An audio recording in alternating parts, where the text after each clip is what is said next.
नमस्ते, स्वागत छ यहाँलाई आजको कक्षामा। म निर्मल पौडेल र आजको कक्षामा मैले कक्षा 7 को पाठ 1 मा रहेको परिचय कविताको लय वाचन लिएर आएको छु। आजको कक्षामा हामी परिचय कवितालाई कसरी गाउने भन्ने कुराको अभ्यास गर्छौं। तयार हुनुहुन्छ? ल लागौँ है त आजको कक्षातर्फ। तपाईको पुस्तकको पाठ 1 मा जुन कविता रहेको छ परिचय, त्यसका लेखक को सिद्धिचरण श्रेष्ठ। आज हामी यो कविताको लय वाचन गर्दैछौँ। लय वाचन गर्नुभन्दा पहिले यो गर्नु किन आवश्यक छ त भन्ने कुरामा थोरै चर्चा गरौँ, अनि त्यसपछि मात्रै हामी यसको लय सिक्नतर्फ लाग्छौँ। किन आवश्यक छ भन्नुस् त लय वाचन गर्नु? कवितालाई भाका हालेर गाउने सिप हासिल गर्न एउटा हामीले यो सिक्नुपर्ने कारण। कवितालाई भाका हालेर गाउने सिप भनेको के? गति, यति, लय र तान मिलाएर। यो चाहिँ बुझ्नुस् है। कहाँ रोकिने, कहाँ पढ्दै अगाडि बढ्ने, त्यसै गरी कहाँनेरि गएर चाहिँ आवाज तान्ने, कहाँ नतान्ने, ती कुराहरू सबै हामीले सिक्नु पर्यो। त्यसरी मिलाएर कवितालाई गाउने सिप भनेको चाहिँ के हो त? यहाँ मैले भाका हालेर गाउने सिप भनिदिएँ। यसरी गति, यति, लय, तान मिलाएर भाका हालेर कवितालाई गाउने सिप हासिल गर्नका लागि हामीले यसको अभ्यास गर्नु के छ?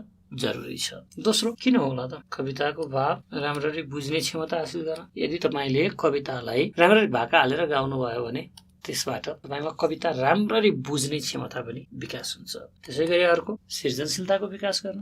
जब तपाईँ कवितालाई लयबद्ध रूपमा गाउन सक्नुहुन्छ, भाका हालेर गाउन सक्नुहुन्छ, यसको छन्द मिलाएर गाउन सक्नुहुन्छ, तब त्यही भाकामा तपाईले कविता रचना गर्न पनि सक्नुहुन्छ। तपाईलाई त्यसका लागि सहज हुन्छ। कति कति अक्षर प्रयोग गर्ने, कहाँ कहाँ गएर विश्राम लिने भन्ने कुरा तपाईलाई राम्रोसँग थाहा हुन्छ। जसरी तपाईले गीत गाउँदाखेरि गुनगुनाउँदै त्यस्तै अरू शब्द राखेर त्यही भाकामा अर्को कुनै गीतलाई पनि गाउन सक्नुहुन्छ।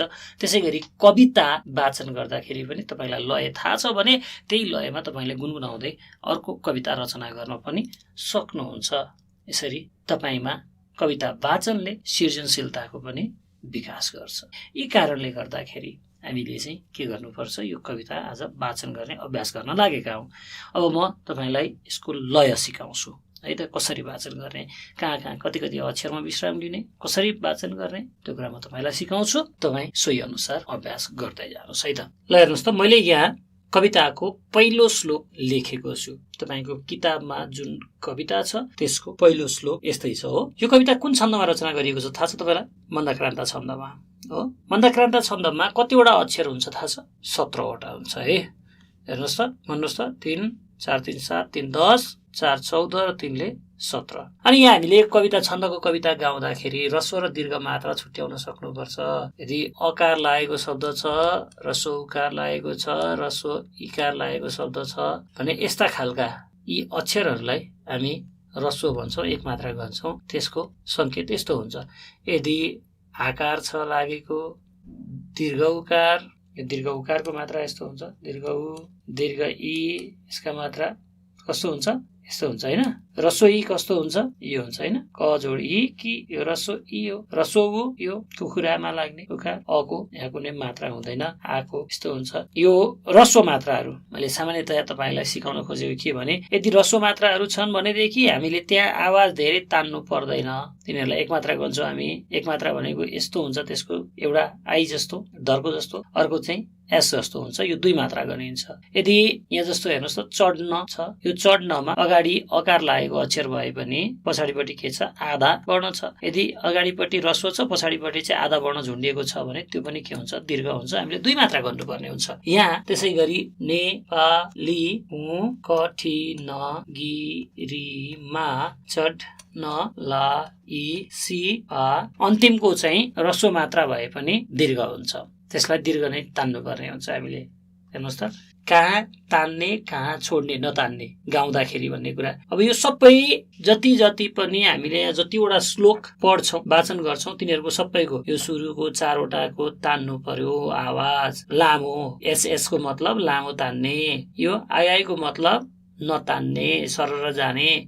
जहाँ यो 2 मात्रा छ, एस लेखिएको छ तान्दै जाने, जहाँ जहाँ एक मात्रा मात्रै छ, त्यसलाई छोड्दै जाने। कतिवटा अक्षर भयो हेर्नुहोस् त, गर्नुहोस् त। 4 5 4 9 3 12 3 15 2 17। अब यसलाई गाउँदाखेरि हामीले विश्राम लिनुपर्ने ठाउँ पहिलो चौथो अक्षरमा लिन्छौँ, त्यसपछिको 6 वटा मतलब सुरुदेखिको 10औँमा अनि पछाडिको 7 वटा एकैपल्ट तान्छौँ। बैरी नै होस्, यहाँ बहुतै पछि एउटा अनि बाँकी फेरि 4 अर्को 6 10 भयो, बाँकी 7 4 6 10 बाँकी 7। यसरी हामीले विश्राम लिने ठाउँ पनि छुट्याउनु पर्छ। सबै तपाईँले त्यहाँ अक्षर गन्दै आफ्नो पुस्तकमा सिसा कलमले चिन्ह लगाउनु है त, कहाँ कहाँ विश्राम लिने भन्ने कुरा। कसरी गाउने त? यो एसएस लेखेको ठाउँमा तान्नु पर्यो आवाज। नेपाली हुँ कठिन गिरीमा चढ्नलाई सिपालु।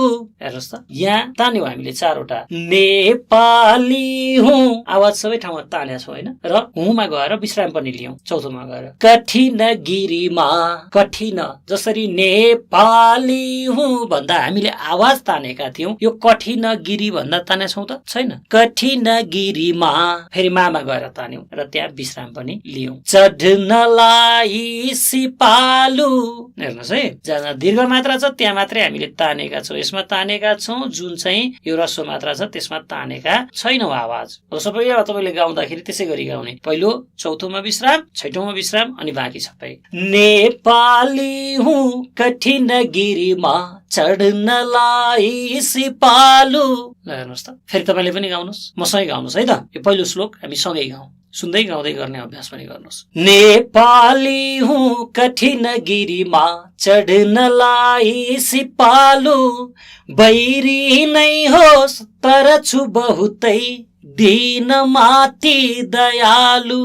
तातो रातो रगत रिपुको पिउन हरदम तयार, मेरो मेरो प्रिय खुकुरियो हेर भई होसियार। गाउनु भयो, फेरि गाउनुहोस्। नेपाली हुँ कठिन गिरीमा चढ्नलाई सिपालु, बैरी नै होस् तर छु बहुतै दीन माथि दयालु। तातो रातो रगत रिपुको पिउन हरदम तयार, मेरो मेरो प्रिय खुकुरियो हेर भई होसियार। यो तरिकाले तपाईले कविता गाउनु पर्ने हुन्छ। अब म एकपटक पुरै कविता वाचन गरिदिन्छु, तपाईले पनि यसै गरी स्वर तान्नु पर्ने ठाउँमा तानेर र छोड्नु पर्ने ठाउँमा छोडेर, लिनुपर्ने ठाउँमा विश्राम लिएर कविता वाचन गर्ने अभ्यास गर्नुपर्छ है त। मैले गाएको सुन्नुहोस्, आफू पनि गाउने अभ्यास गर्नुहोस्। नेपाली हुँ कठिन गिरीमा चढ्नलाई सिपालु, बैरी नै होस् तर छु बहुतै दीन माथि दयालु। तातो रातो रगत रिपुको पिउन हरदम तयार, मेरो मेरो प्रिय खुकुरियो हेर भई होसियार।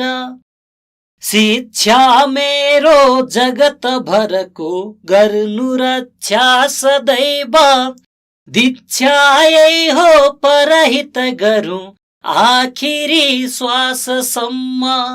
ज्वाला दनकोस दन दन जहाँ मृत्युलाई फुकेको, अत्याचारी यदि छ त कहीं माथ नै ताक्छु त्यसको। ड्याङ ड्याङ डुङ डुङ गरी प्रलयको मेघमाला बजाई, कालो नीलो गगन भरको दैत्य आकार ल्याई। रोकुन बाटो रिपुहरू मिली केही संकोच मान्न, आत्मा मेरो अमर छ बुझ्यौ अस्त कहिल्यै म हुन्न। गोली लागि पट पट फुटोस् देहको अङ्ग अङ्ग, छाला टागी बदन सब होस् मासुको मात्र पुञ्ज।